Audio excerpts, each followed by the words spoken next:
हमें अपने आशीर्वचनों से पुलंकित करे, इस कार्यक्रम का आयोजन हेतु प्रस्तावित करें। मैं विनम्र निवेदन करता हूँ।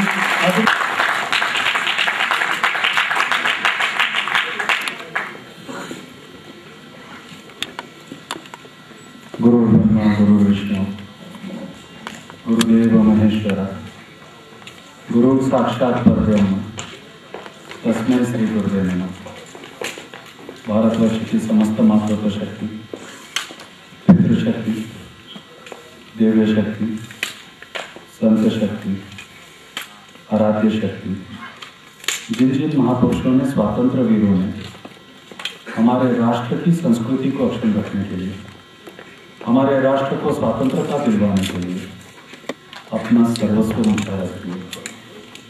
ऐसे समस्त स्वातंत्र वीरों को, अमर शहीदों को, विचारवंतों को, संत महात्माओं को मैं नमन करता हूँ। मेरे सम्मुख उपस्थित भारतवर्ष के बांधव एवं मातृ बहनों, सम्मानित मंच पर आसीन आज के कार्यक्रम के अध्यक्ष परम आदरणीय माननीय डॉक्टर प्रकाश अम्बेडकर साहब, आज के कार्यक्रम के मुख्य अतिथि आदरणीय लक्ष्मणराव जी ढोबे साहब, आपको दोनों अतिथियों का परिचय देते समय मैं प्रारंभिक पंक्तियों में बस इतना ही बोलना चाहता हूं कि अगर डॉक्टर प्रकाश अम्बेडकर ये एक विचार गंगा है, तो प्राध्यापक लक्ष्मणराव जी ढोबे साहब ये ज्ञान गंगा है। ये दो समरूप गंगाएं यहाँ पर हैं और मनपूर्वक जो यहाँ पर उपस्थित बांधवजन हैं, उनसे मेरा विशेष अनुरोध रहेगा, संविधान तो एक आदर्श आचार संहिता रहती है जो भाव तत्वों से सरोकार कर दे और अपने वाणी से अपने को चिंतन के लिए बाध्य कर दे। ऐसे व्याख्यान को आप जरूर सुनकर जाएं। समय अवधि ज़्यादा नहीं है, इसलिए मैं विशेष आप लोगों से बोलूँगा कि दोनों अतिथियों का उद्बोधन आप चित्त एकाग्रचित होकर करें तो आपको चित्तानंद की निश्चित प्राप्ति होगी। इस संविधान के एक लघु प्रयास, संविधान जागृति के लघु प्रयास के माध्यम से। सम्मानित मंच पर आसीन मध्य प्रदेश के कुशल प्रत्येक व्यक्ति के प्रति एक समभाव, समता और समरसता के प्रति प्रिय सज्जन सिंह जी वर्मा साहब, अथक संघर्ष के बाद में प्रत्येक स्थिति में समन्याय दृष्टि की तरह कार्य करने वाले आदरणीय पूज्य जी वर्मा साहब और माँ अहिल्या की नगरी के हम सबके प्रिय आदरणीय प्रथम नागरिक आदरणीय महापौर साहब, आप सबको मेरा प्रेमपूर्वक अभिवादन। प्रस्तावित करते समय मैं कुछ शब्द वाक्य अपने भाव तत्व के आधार पर कहना चाहूँगा और अपनी अंतर स्थिति और अंतर्मन की जो अभिव्यक्ति है वो आपको कुछ शब्दों में ही बयान करना चाहूँगा, क्योंकि मैं स्वयं प्राध्यापक ढोबले साहब का बड़ा प्रशंसक हूँ और उनके व्याख्यान सुनने के लिए मैं तल्लीन रहता हूँ। इसलिए आज सामने दर्शक दीर्घा में बैठकर उसका आनंद लेना चाहता हूँ। सर्वप्रथम किसी भी राष्ट्र को जीवंत रखने के लिए एक सशक्त समाज की आवश्यकता है, और किसी भी समाज को जीवंत रखने के लिए परिवार की आवश्यकता है। किसी भी परिवार को चलाने के लिए मानवों की आवश्यकता होती है कि मानव को जीवंत रखने के लिए मानवता की आवश्यकता है। और मानवता को जीवंत रखते हुए और मानवता को जीवंत रखने के लिए हमें संवेदना की आवश्यकता होती है, और संवेदना की स्थिति को समझने के लिए हमारे को प्रत्येक स्थिति के भाव चिंतन की आवश्यकता है। महत्व का विषय आज प्रत्येक विचार पर, प्रत्येक स्थिति पर, प्रत्येक परिस्थिति पर अगर हम चिंतन करके देखें तो आज वर्तमान में राष्ट्र, समाज, परिवार, मानवता और स्वयं के सामने क्या क्या आह्वान है, इसका हमें अच्छी तरह से ज्ञान है। इसका बहुत सा प्रचार करने की भी आवश्यकता नहीं, क्योंकि क्या क्या आह्वान सकारात्मक दृष्टि से और नकारात्मक दृष्टि से हमारे सामने आकर खड़े हुए हैं, ये हमें पूर्णतः ज्ञात है। दोहरे चरित्र, दोहरे मापदंड, जातिगत स्थितियां, शोषण आधारित सामाजिक व्यवस्था और बदलती सांस्कृतिक परिवेश, ये सब हमारे सामने अगर आकर खड़े हुए हैं तो मानव का जन्म अगर मानवता के लिए हुआ है, जनसंख्या का जन्म अगर नागरिकता में बदलने के लिए हुआ है, चाहे नागरिकता ज्ञानमयी तत्व के माध्यम से आनंद रूपी स्वर्ग की हो, चाहे नागरिकता कर्तव्य दक्ष और उत्तरदायित्व के माध्यम से राष्ट्र रूपी वृक्ष की हो। ये राष्ट्र एक शरीर के समान होता है। अगर शरीर का मांस अगर बढ़ जाए या शरीर पे मांस अगर ज्यादा चढ़ जाए तो निश्चित तौर पर गति धीमी हो जाती है,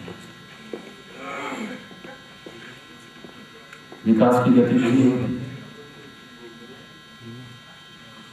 सोचने की गति धीमी होती है, निर्णय लेने की गति धीमी होती है। ये सब धीमी गतियों के चलते हुए अगर सभी गतियां अगर धीमी हो जाती है तो एक स्थिति बढ़ जाती है, और वो बढ़ती है नकारात्मक रूप में, क्योंकि हमारे शिथिलता से। एक तरफ हम जहां पर देख रहे हैं कि हम राष्ट्र को भौतिक और मटेरियलिस्टिक नामों पर हम विकसित करने के लिए प्रयत्नबद्ध हैं, पर कहीं ना कहीं पर इस राष्ट्र में एक बात समझ में यह भी आती है कि अग्रज अपना उत्तरदायित्व पूर्ण करने को तैयार नहीं और अनुजों को उनके कर्तव्य याद नहीं। तो जब उत्तरदायित्व और कर्तव्यों की बात आती है और मानव से मानवता तक जोड़ते हुए आनंद से परमानंद में निरूपित करती है, तो ऐसे स्थिति में क्या आवश्यकता है और क्या आवश्यक है। भारतवर्ष के युवा को भ्रमित करार देकर नहीं चलेगा, भारतवर्ष के युवा को दिशाहीन बोलकर नहीं चलेगा। क्या हमारे पास वो समुचित सिद्धांत है जो ये इसकी शारीरिक स्थूलता को कम कर सके, इसकी हड्डियों में ताकत उत्पन्न कर सके और युवा रूपी रक्त के माध्यम से या युवा रूपी रक्त के माध्यम से इस राष्ट्र की रफ्तार को बढ़ा सके। निश्चित तौर पर अगर राष्ट्र की रफ्तार बढ़ेगी तो विश्व शांति के प्रयास भी सफल होंगे, क्योंकि भारतवर्ष में अन्य देशों के मुकाबले में भारतवर्ष में 50 युवा शक्ति हमारे पास में है। हमने वन संरक्षण नहीं किया, हमने प्राकृतिक संरक्षण नहीं किया, हमने संसाधनों का उपयोग नहीं किया। अब एक सबसे बड़ी शक्ति जो हमारे पास है, युवा शक्ति, अगर इस ऊर्जा शक्ति या इस ऊर्जा संसाधन का हमने उपयोग नहीं किया तो हम कभी भी आगे नहीं बढ़ पाएंगे। कागजी तौर पर विकास के नाम पर हमने प्राकृतिक संरक्षण नहीं किया, हमने संसाधनों का उपयोग नहीं किया। अब एक सबसे बड़ी शक्ति जो हमारे पास है, युवा शक्ति, अगर इस ऊर्जा शक्ति या इस ऊर्जा संसाधन का हमने उपयोग नहीं किया तो हम कभी भी आगे नहीं बढ़ पाएंगे। कागजी तौर पर विकास के नाम पर फौरी तौर पर हम शायद बहुत आगे बढ़ जाएं, परंतु मानवता के नाम पर या फिर ह्यूमैनिटी के नाम पर हम कहीं ना कहीं पिछड़ जाएंगे। इसलिए युवा शक्ति को अगर हमारे को जोड़ना है तो युवा का पहला धर्म होता है राष्ट्र। और क्योंकि राष्ट्र के कारण ही उसे स्वाभिमान और सिद्धांत मिलता है। अगर आप किसी भी युवा से पूछकर देखें कि तेरी पहली पसंद क्या है, तो निश्चित तौर पर बोलेगा मेरा वतन। एक बच्चे को अगर आप पूछकर देखेंगे तो निश्चित तौर पर अंतर्मन से बोलेगा कि मेरा वतन। ये अंतर्भाव उसके स्फूर्त मन से निर्माण होता है, इसे निर्माण करने की आवश्यकता नहीं है। तो फिर आवश्यकता क्या है? आवश्यकता है जनसंख्या को नागरिकता में कैसे बदला जाए और एक ऐसा बोध निर्माण करके दिया जा सके कि अगर मेरा अस्तित्व ज्ञानमय है तो मैं स्वर्ग का अधिकारी हूं, और अगर मैं कर्तव्य बोध से संकल्पित हूं तो मैं राष्ट्र का आदर्श नागरिक हूं। बोध नागरिकता का है। अगर स्वर्ग आंतरिक चित्तानंद है या स्वर्ग रूपी आनंद हम अंतरात्मा को देख लें तो निश्चित तौर पर शरीर को जो आवश्यकता है वो वापस कर्तव्य की है। तो जिस तरीके से एक मानवीय जीवन को मानवता के लिए संचालित करने के लिए एक आदर्श आचार संहिता की आवश्यकता होती है, जिसमें नियम सिद्धांत के साथ साथ आचरण मूल्यों का समाविष्ट होता है, उसे हम धर्म सिद्धांत बोलते हैं या धर्म संविधान बोलते हैं। ठीक उसी प्रकार से किसी भी राष्ट्र का निर्माण करने के लिए, किसी भी राष्ट्र को एकात्मकता के सूत्र में बांधने के लिए, समता और समरसता का परिचायक होते हुए जातीय मुक्त, भय मुक्त राष्ट्र निर्माण करने के लिए, जहां पर प्रत्येक वर्ग को प्रवाह में लाकर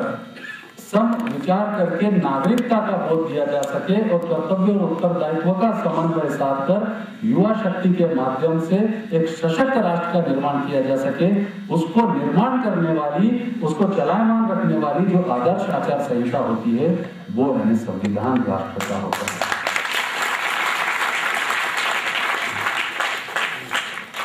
जिस तरीके से श्रीमद् भगवद गीता के माध्यम से हम अपने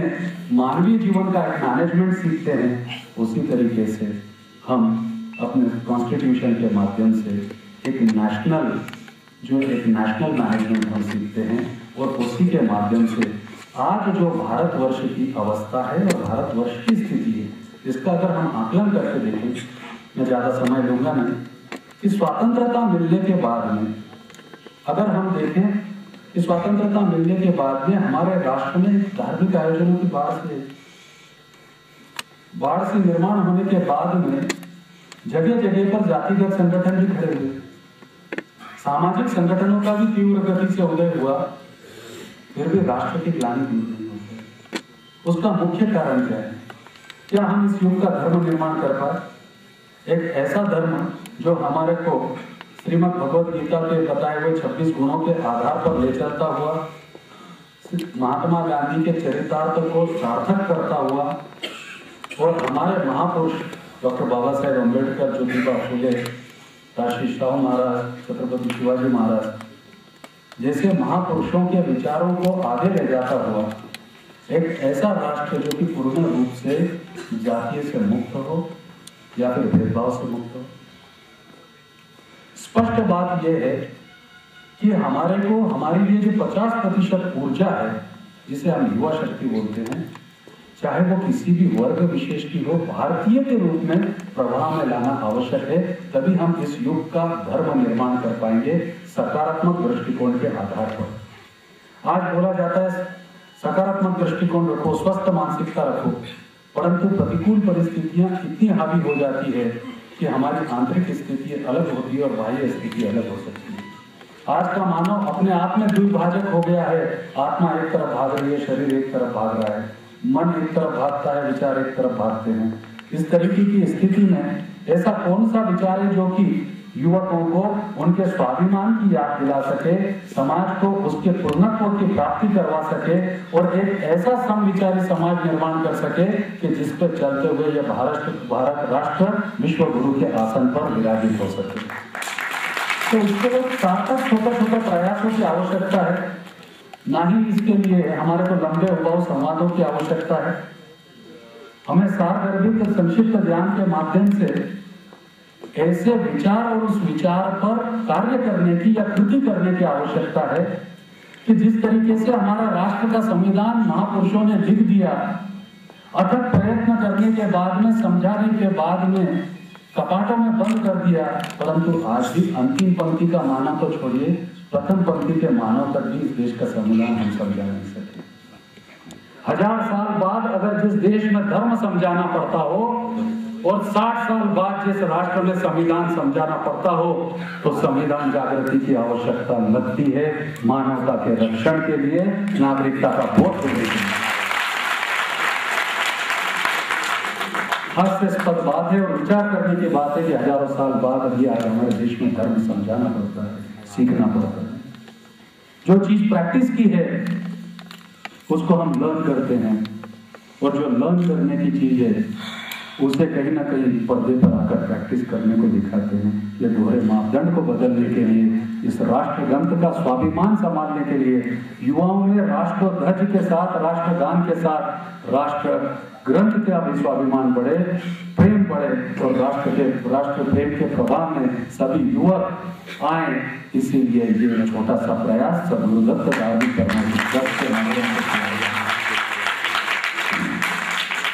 विचार करने जैसी बात है। जिस तरीके से समाज प्रगतिशील हो रहा है और आर्थिक व्यक्ति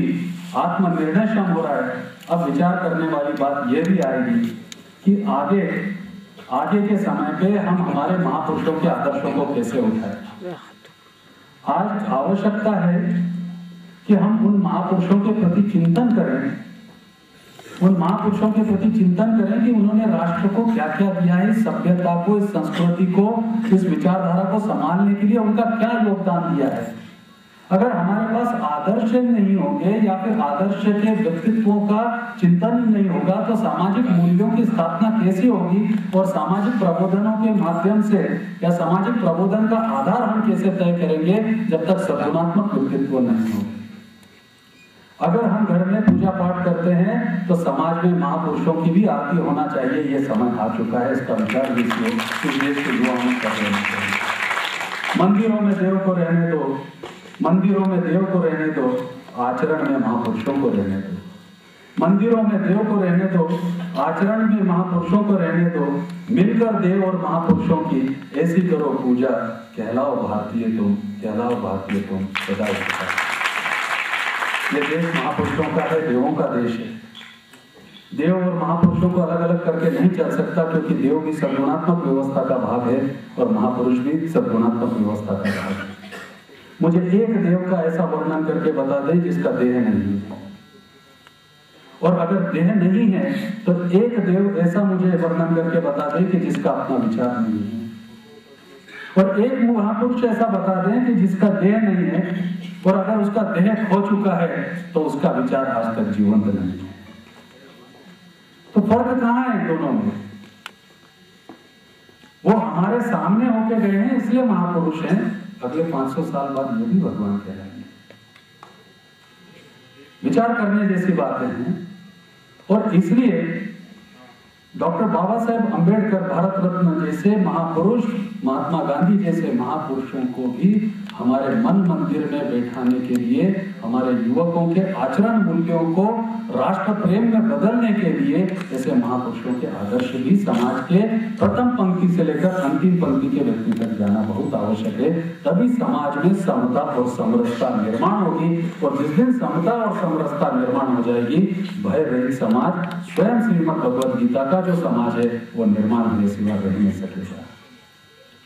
श्री राम केवट के साथ जाते हैं और वन मंदिर में जाकर वनों में भटकते हुए वानर और रीछों के साथ लेकर रावण पर आक्रमण करते हैं, और इस तरीके से वाल्मीकि रामायण को लिखते हैं। ऐसे समता और समरसता के इस राष्ट्र में स्वाभिमान और संविधान, ये दोनों महान विचारों को हमें आगे लाना आवश्यक है। ये बताना आवश्यक है कि जब मर्यादा पुरुषोत्तम राम अगर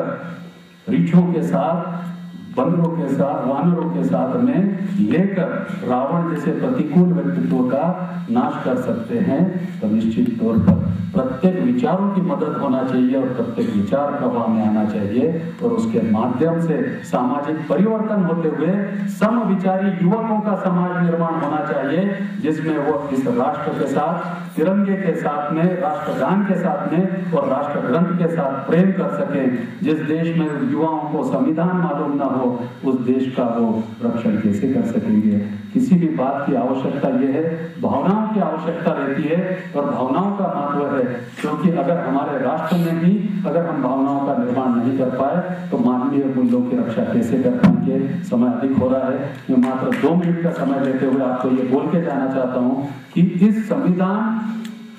जागृति के पीछे या संविधान जन जागृति के पीछे एक ही मुहिम है कि महापुरुषों का व्यक्तित्व, महापुरुषों का चरित्र युवकों के अंतर मन तक छुए कि उन्होंने क्या क्या, किस रूप से, किस स्थिति से निर्माण किया है और अपनी आने वाली पीढ़ी को कर्तव्य और उत्तरदायित्व और वर्तमान पीढ़ी को कर्तव्य और उत्तरदायित्व का महत्व प्राप्त हो और वो प्राप्त होते हुए भी राष्ट्र प्रेम जागृत होने के साथ साथ उनके अंतर मन में अपने संविधान के प्रति जागृति हो, ताकि उन्हें मालूम तो पड़े कि उनके राइट्स क्या क्या हैं। ये आगे मेरे बात के वक्ता बताएंगे, इसलिए ये सब विषय मैंने उनके लिए रखे हुए हैं कि युवकों को, समाज को संविधान के प्रवाह में लाने की आवश्यकता क्यों है। मान के चलिए शरीर रूपी राष्ट्र को आपको राष्ट्र ग्रंथ रूपी संविधान की आवश्यकता है, इंडियन कॉन्स्टिट्यूशन की आवश्यकता है, जिस तरीके से तुम्हारी आत्मा को एक रिलीजियस कॉन्स्टिट्यूशन की आवश्यकता होती है। दोनों ही धर्म है, राष्ट्र का संविधान भी धर्म है और जो आपका आत्म संविधान है वो भी धर्म है। इन दोनों धर्मों को मिलाकर किसी भी तरीके से इस धर्मनिरपेक्ष राष्ट्र में, धार्मिक राष्ट्र में हमारे को एक सुजलाम सुफलाम सशक्त युवा पीढ़ी निर्माण करना है। आवश्यकता, दुख इस बात का होता है कि जब कोई जापान का उदाहरण देता है कि वो जापान में एक चोर पकड़ा गया और उसको पूछा कि भाई क्यों तू नहीं भागा, तो बताया राष्ट्रहित चल रहा था। ये उदाहरण भारत में क्यों दिए जाते हैं, भारत के उदाहरण बाहर क्यों नहीं जाते, इसका विचार हमें करना आवश्यक हो गया है। इस तरीके की छोटे छोटे मौलिक विचारों को हम ध्यान में रखें और प्रयत्न यही रहा है कि राष्ट्र प्रवाह में समाज का प्रत्येक वर्ग आए, राष्ट्र सेवा के प्रति संकल्पित हो और साथ में युवा शक्ति को राष्ट्र प्रेम की भावना जागृत हो, कर्तव्य और उत्तरदायित्व का समन्वय साधते हुए इस युग का धर्म उन्हें ज्ञात हो, जो कि नागरिकता सिखाता है और नागरिकता के बोध के माध्यम से उनके अंतर्मन का सत्य जागृत करता है। हमें ऐसे सशक्त युवाओं की आवश्यकता है जो विश्व के किसी भी प्रश्न का जवाब विज्ञान से लेकर अध्यात्म और अध्यात्म से लेकर दायित्व और कर्तव्यों तक दे सके। ऐसे सशक्त युवक जिस दिन हमारे पास निर्माण हो जाएंगे, मुझे लगता है आतंकवादी जैसी समस्याएं, बेरोजगार जैसी समस्याएं, भ्रष्टाचार जैसी समस्याओं से हम स्वतः निजात पाएंगे। आज आवश्यकता संविधान, धर्म संविधान, राष्ट्र संविधान को समझकर एक सशक्त नागरिक निर्माण करने की है। जनसंख्या को बदल सके, जनसंख्या को बदलकर नागरिकता में बदल सके, ऐसे भाव की आवश्यकता है, ऐसे सत्य की आवश्यकता है और वो सत्य महापुरुषों के गाढ़े विचारों में छुपा हुआ है और वो हमारे संविधान के रूप में मौजूद है। आइए इस संविधान का हम सम्मान करें और जो बाबूजी यहाँ पर बैठे हुए हैं, आदरणीय जैन साहब, जिनका मैं उल्लेख सबसे अंत में करना इसलिए चाहता था क्योंकि संविधान की जो समिति है उसके आज आप यहाँ पर मेरे शब्द बाहर नहीं गिर रहे हैं उनके लिए, क्योंकि वर्तमान की पीढ़ी जब पूर्व की पीढ़ी को देखती है जिसने आज़ादी के बाद में राष्ट्र कैसा होना चाहिए उसका लेखन किया हो, उसका सृजन किया हो, उसका स्वप्न नहीं यथार्थ देखा हो, ऐसे महान व्यक्ति को हम सब माँ अहिल्या की नगरी के वासी दंडवत करें। क्यों हम और ये भी संकल्प करें कि इस तरीके के जो भी व्यक्तित्व माँ अहिल्या की नगरी में मौजूद होंगे, 23 फरवरी 2006 को आदरणीयों से मैं सबसे अनुरोध करूंगा कि हम ऐसे सभी जो व्यक्तित्व हैं जो कि हमारे आदर्श रहे हैं और आदर्श हैं, इन सब व्यक्तित्वों की हम खोज करेंगे और 23 फरवरी को इन सभी व्यक्तित्वों का सम्मान, सूर्योदय परिवार, सदगुरुदत्त धार्मिक परमार्थिक ट्रस्ट और माँ अहिल्या की नगरी की तरफ से करेंगे, ये मैं गवाही देता हूँ। और सिर्फ एक छोटा सा प्रयत्न कि इस बार संस्था ने क्या क्या किया है, तो छोटे से प्रयत्न के माध्यम से मात्र राष्ट्र संविधान की जागृति का ही प्रयत्न नहीं किया गया है, परंतु इसके साथ में गरीब निर्धन छात्रों को 1,09,000 छात्रवृत्ति इस बार संस्था के माध्यम से बांटने में आई है। लगभग 400 तालाबों का निर्माण इस वर्ष में पूर्ण किया गया है। 1800 से अधिक निर्धन बहनों का जो कि सर्व बांधव समाज से आती हैं, उनका विवाह करने में हम यशस्वी रहे हैं। 17 लाख झाड़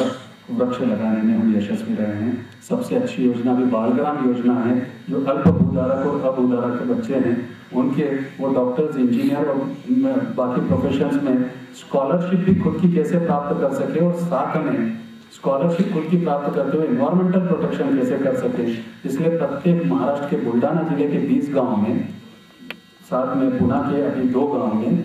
और औरंगाबाद पूरा जिला अभी हम नए योजना चालू कर रहे हैं। प्रत्येक बच्चे को 5-5 फलदार वृक्ष दे रहे हैं, ताकि 4 साल बाद जब वो वृक्ष फल देने को लग जाएंगे तो वो अपनी स्कॉलरशिप खुद ही सस्टेन कर पाएंगे। तो अपना स्वसाक्षर भारत और स्वावलंबी भारत का जो सपना है, वो बच्चों से अगर हम प्रारंभ करेंगे तो निश्चित एक आदर्श नागरिक हम निर्माण कर सकेंगे और समाज की जो लुप्त होती चेतन्यता है उसको जागृत कर सकेंगे। अभी 20 गाँव में वर्मी विलेज का काम चालू किया है, और वर्मी विलेज के साथ उसकी मार्केटिंग की जो प्रोसेस है वो मलेशिया से हमने टाइप की है, ताकि बेरोजगार बच्चों को उससे रोजगार प्राप्त हो सके। पारधी समाज जो कि एक अपेक्षित समाज माना जाता है, इनके 450 फैमिली को क्राइम फ्री करके उसमें 50 बच्चों को एम्प्लॉयड करवाकर 150 बच्चों का 14 जनवरी से अपन भूमि पूजन करके स्कूल चालू कर रहे हैं। और सबसे बड़ी बात यह है कि वो बच्चों को अपन धार्मिक प्रवचनकार, सामाजिक प्रबोधनकार बना रहे हैं, ताकि समाज के अंतिम व्यक्ति तक धर्म, स्वास्थ्य और शिक्षा पहुंच सके और राष्ट्र सशक्त हो सके। एक छोटा सा प्रयास, इसी तरीके के अनेक प्रयास अभी जो टैंकर फ्री मुक्त गांव है, पुणे के 2 गाँव में अभी पूर्ण टैंकर मुक्त गाँव का काम चालू किया गया है, लोनीबाकर, श्रीनापुर। इसके अतिरिक्त जो किसान बांधव आत्महत्या करते हैं उनके लिए 31 काउंसलिंग सेंटर की अभी शुरुआत की है, जिसमें से 10 यूनिट्स अपने हॉर्टिकल्चर मिशन के अपन लेके आए हैं, जो कि जिरायती खेती है, जो ड्राई लैंड फार्मिंग है, उस पर हॉर्टिकल्चर का प्लांट करके पॉलीक्लिनिक उसके साथ अटैच किया हुआ है, और एक सेक्रेटरी, एक लीगल एडवाइजर, एक बैंकिंग ऑफिसर और एक धार्मिक प्रवचनकार के माध्यम से इनकी मानसिकताओं को सकारात्मक रूप में बदलते हुए इनकी आत्महत्या की वृत्ति को रोका जा सके, इसके ऊपर कार्य किया जा रहा है। भगवान के दर्शन करने के बाद में धार्मिक क्षेत्र पर ही अगर हम ट्रीटमेंट करें, उपचार करें, अंधश्रद्धा दूर कर सकें, तो भगवान के दर्शन करके जैसे ही किसान बाहर निकलते हैं, देश का युवा बाहर निकलता है, तो उन्हें पूरा नॉलेज अंधश्रद्धा के विषय में दिया जाता है, सामाजिक कुरीतियों के प्रति उन्हें ज्ञान कराया जाता है, और साथ में एक छोटा सा यानी पूरा एग्रीकल्चर से रिलेटेड सारे प्रोग्राम्स उनको दिए जाते हैं, और 5 से 7 बजे के बीच में हायर एजुकेशन का भी काम बताया जाता है। तो इस तरीके से अनेक प्रयास किए गए हैं 400 तालाबों के माध्यम से, और अनेक प्रयास चल भी रहे हैं। एक एंटी पॉवर्टी मिशन है, जिसमें अभी बहुत अच्छा कार्य है, जिसको मैं बाद में बताऊंगा, ये विषय नहीं है। तो संस्था का ये जो प्रयास है वो अगले साल से इस तरीके से रहेगा कि प्रत्येक युवक के हाथ में ग्रंथ संविधान का होगा, हाथ में झंडा तिरंगा होगा, और मुंह में गान राष्ट्र का होगा। और जिस तरीके से आज ये यात्रा अल्प प्रयासों से और आप सब लोगों के सहयोग से प्रारंभ हुई है, ये यात्रा निरंतर महापुरुषों की भूमि पर जाएगी, जन्म स्थान पर जाएगी। और अगली बार ये यात्रा जो इस बार का जो रूट है वो इंदौर से होता हुआ, अमरावती से होता हुआ विविध स्थानों पर महाराष्ट्र के अनेक ठिकानों पर जा रहा है, क्योंकि पूर्व में महाराष्ट्र में इसका कार्य किया जा चुका है। इसलिए वहाँ पर आदरणीय प्रतिक्रिया श्रीवास्तव जी ने भी मेरे को पूछा था कि इसको और कैसे प्रोसेस अपन कर रहे हैं, तो इसीलिए अपन जगह जगह पे इसके क्विज अपन ने किए हैं। कॉन्स्टिट्यूशन के प्रति अपन ने एग्जाम्स कंडक्ट किए, कई जगह पे सर्टिफिकेशन कोर्सेज हैं, कई जगह पे प्रशासन ने इसका, क्योंकि ये एक राष्ट्र का स्वाभिमान है, राष्ट्र ग्रंथ है, और इंडियन कॉन्स्टिट्यूशन के बगैर हमारी सिटीजनशिप अधूरी है, तो इसलिए कई जगह पे पूरे प्रशासन ने उसको सहयोग किया है, स्वीकारा है। तो प्रत्येक जगह पर इसके ऊपर एक व्याख्यान और एक डिबेट रखा गया है ताकि बच्चों के अंदर अवेयरनेस क्रिएट की जाए। बेसिकली ये संगोष्ठी नहीं है, ये कोई एक कार्यक्रम भी नहीं है, ये एक मूवमेंट है। एक मूवमेंट, एक ऐसी मूवमेंट जो कि एक सिटीजन को डेवलप कर सके, एक सिटीजन को बना सके, और जो महापुरुषों ने आज़ादी बचाने के लिए और आज़ादी देने के बाद में आज़ादी रखने का जो स्वप्न अपने शब्द विचारों के माध्यम से संविधान के आधार पर दिया है, उसका जीवंत रखने के लिए उन महापुरुषों को सच्ची श्रद्धांजलि यही है। डॉक्टर बाबा साहेब अम्बेडकर को सच्ची श्रद्धांजलि यही है, संविधान समिति के सभी सदस्यों को सच्ची श्रद्धांजलि यही है कि अगर हम संविधान को अंगीकार करें और इस युग का धर्म का निर्माण करें। जय हिंद। थोड़ा सा हाथ पीछे कर लो।